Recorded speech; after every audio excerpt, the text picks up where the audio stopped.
एक ऐसी स्कीम जो सरकार ने लाई थी करीब 8 साल पहले, और इसका मकसद ये था कि फिजिकल गोल्ड ना रखें, सोवरेन गोल्ड बॉन्ड में निवेश करें। कई सारे आकर्षक इसमें इंटरेस्ट का फ़ायदा दिया जाता था, और इसमें यह था कि 8 साल बाद अगर आप इससे पैसा निकालते हैं तो आपको टैक्स में बड़ी छूट या रियायत मिलती थी। अब 8 साल लगभग पूरा होने को है कुछ महीने बाद, तो कई लोग पैसा निकालने की सोच रहे होंगे, और चूंकि रिटर्न इसमें जब से लॉन्च किया गया था तब से रिटर्न इसमें 200% से भी ज़्यादा का आया है, तो कई लोग पैसा लगाना भी सोचते होंगे। तो इन दोनों लोगों के लिए बड़ी काम की खबर है। तो सबसे पहली बात, मुकेश पटेल साहब ये बताइए कि जो लोग सोवरेन गोल्ड बॉन्ड में निवेश करना चाहते हैं अब भी, या फिर जो लोग पैसा निकालने के मन बना रखे हैं अगले कुछ महीनों बाद जब 8 साल पूरा हो जाएगा तब, तो इसमें टैक्स का कैलकुलेशन कैसे करें वो?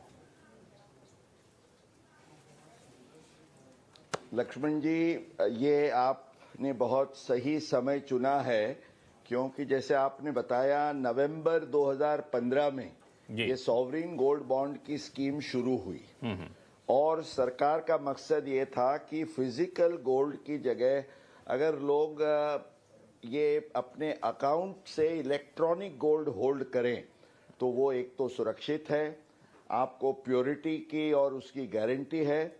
इसमें एक और भी एक लुभावनी बात थी कि हर साल आपको जैसे सेविंग बैंक अकाउंट पे कुछ ब्याज मिलता है, ऐसे 2.5% का इंटरेस्ट मिलता है, हालांकि वो टैक्सेबल है। एक मिनट, मेरा एक सवाल ये है कि जब मैं सोवरेन गोल्ड बॉन्ड में पैसा लगाता हूं तो सोवरेन गोल्ड में पैसा लगाते वक्त हम जो पैसा लगाया उसमें तो कोई छूट हमें नहीं मिल रही है, जो 2% या जो भी इंटरेस्ट सरकार देगी उस पर हमको टैक्स देना पड़ेगा, और गोल्ड की कीमत बढ़ गई तो वो जो फायदा होगा उस पर कोई टैक्स नहीं बनता है।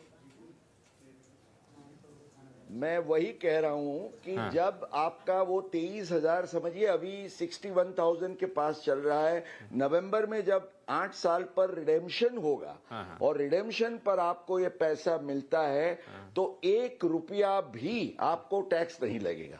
तो जैसे आपने बताया 265% के आसपास ये 8 साल का एप्रिसिएशन, और टैक्स फ्री गिने तो CAGR आपका करीब 14% प्लस होता है। तो ये आपके लिए सबसे बड़ा आकर्षण है।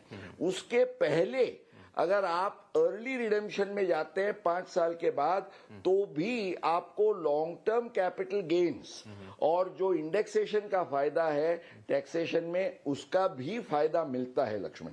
अब इसमें अगर जो ब्याज मिलता है हमें, जो 2% तय था पहले, तो उस ब्याज पे जो आमदनी होगी हमें उस पर टैक्स लगेगा कि नहीं लगेगा?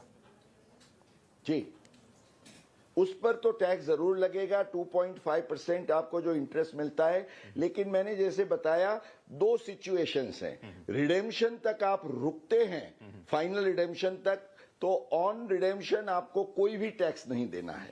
उसके पहले अगर अर्ली रिडेम्पशन में जाते हैं तो आपको जो इंडेक्सेशन के साथ 20% का लॉन्ग टर्म कैपिटल गेन्स का जो नियम है वो आपको लागू होगा।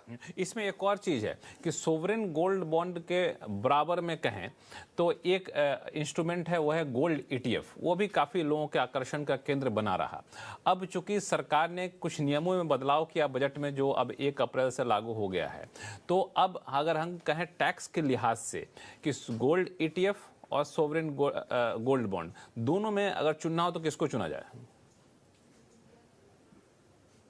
बिल्कुल लक्ष्मण जी, ये समझिए 1 अप्रैल के बाद अगर आपको निवेश करना है ऐसे गोल्ड में, तो ETF के मुकाबले अब सॉवरेन गोल्ड बॉन्ड आपके लिए बड़े आकर्षक रहेंगे टैक्स पॉइंट ऑफ व्यू से। क्यों?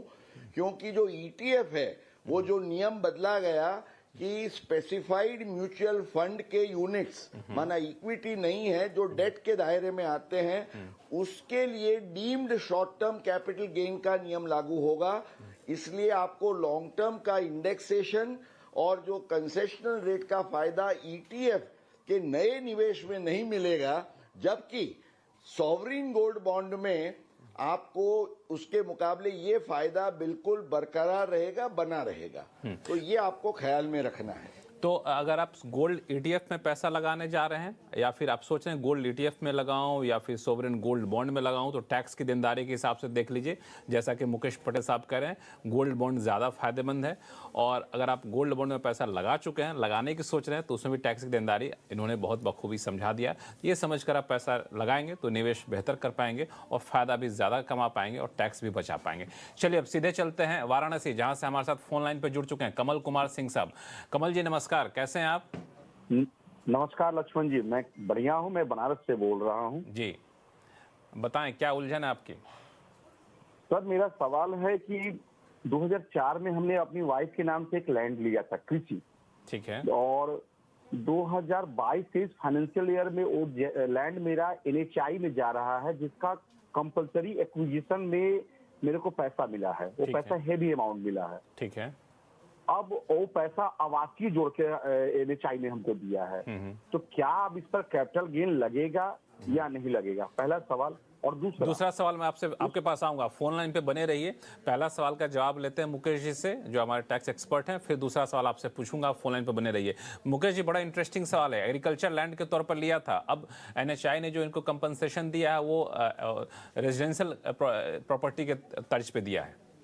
लक्ष्मण जी, कमल जी के लिए खुश खबर ये है कि ये जो national highway authority of India NHAI जमीन के लिए जब ये कंपलसरी एक्विजिशन करती है रोड बनाने के लिए, so it is done in public interest. ये रोड के लिए समझिए, या हमारे इलाके में जैसे बुलेट ट्रेन बनती है, कहीं कोई इरिगेशन की कनाल बनती है, तो ऐसे केसेस में जब सरकार के द्वारा कंपलसरी एक्विजिशन होता है, चाहे वो एग्रीकल्चर लैंड हो या नॉन एग्रीकल्चर लैंड हो, उस पर जो आपको मुआवजा मिलता है, कॉम्पेंसेशन मिलता है, इनके लिए खुश खबर ये है, this is completely tax free.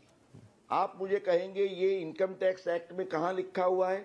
तो इसके लिए अब राइट फॉर फेयर कॉम्पेंसेशन एक एक्ट बना हुआ है, उसमें इसका प्रावधान किया गया है। और ये प्रावधान को मानते हुए CBDT ने 2016 में एक सर्कुलर निकाला, सर्कुलर नंबर 36, जहां ये कहा गया है कि ऐसा कोई भी कॉम्पेंसेशन है, it will be treated as completely exempt.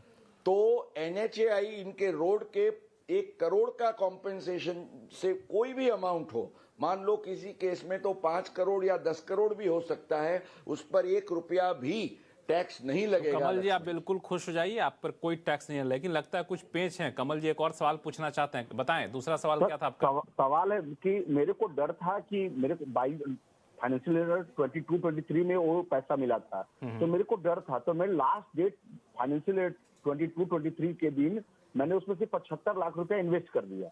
अच्छा। वो बिल्डर को दे दिया, मकान खरीदने के लिए कुछ एडवांस दे दिया। तो मेरे को बचे और कुछ पैसे बचे, तो क्या उन पैसे को मैं अगले फाइनेंशियल में बिल्डर को दे सकता हूं या नहीं दे सकता हूं?